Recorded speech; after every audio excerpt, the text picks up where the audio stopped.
But scientists have now discovered a way for women to impregnate themselves using their own bone marrow. And the only child that can result from those pregnancies are female. So we no longer have any need for you, genetically or physically. So, tread lightly. Idiots.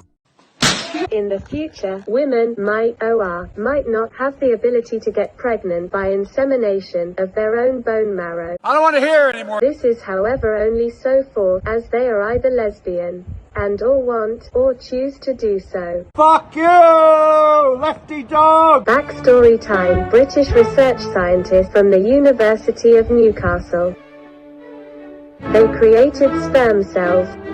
Ladies and gentlemen, I am gay, I like long, big cocks. I am a super gay, I like long, big cocks. From the foster of an unborn child, created and inspected under telescope, which is to be clearly underlined that it's in a controlled environment and on a petri dish, which they can clearly see and inspect if there are any living organisms. Brennan, who has Down syndrome, has wanted to be a cop since he was a kid. You know why I pulled you over? Is that a speed? No, 'cause you're black. Not literally defining whether the product is of any useful intellect or not. The scientists, they successfully converted male bone marrow into primitive sperm cells and have now redone the success by convincing stem cells from a female foster to convert to a form of sperm cells. We got to remember, this is not a natural procedure. Nature made the ease of process by creating a dedicated platform and medium of insemination and impregnation. This consists of emphasis on one hand, penis, sperm, and Now, once again, I would like to make this very clear. I am gay, I like long, big cocks. I am a super gay, I like long, big. And on the other, a vaginal cavity and eggs. But, here is where it gets tricky. Remember I said, convincing.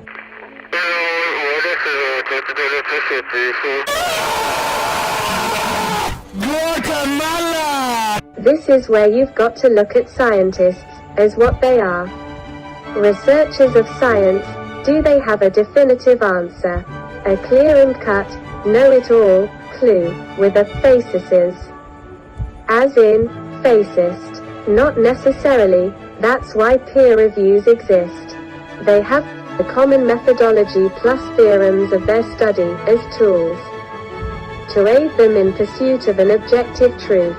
In this case, biologists, with a focus on microbiology on a molecular level.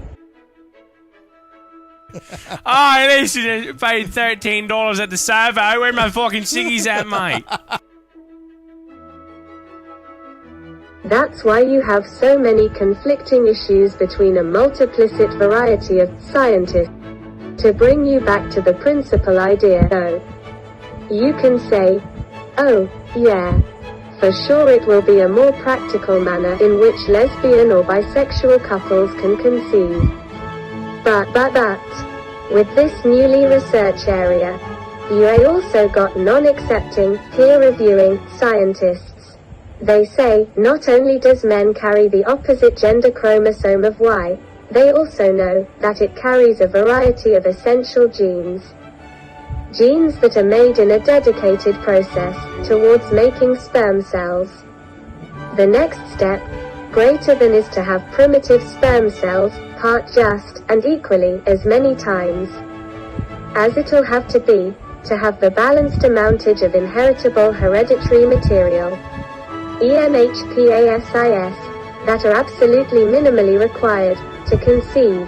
Here is the skepticism from the scientists, though.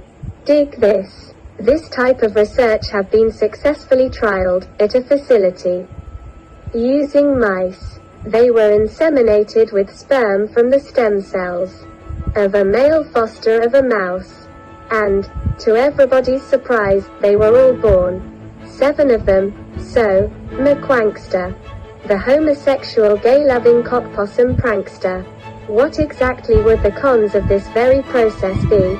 Well, you see, all 7 mice We with a considerable amount of malformations, let me use a different synonym.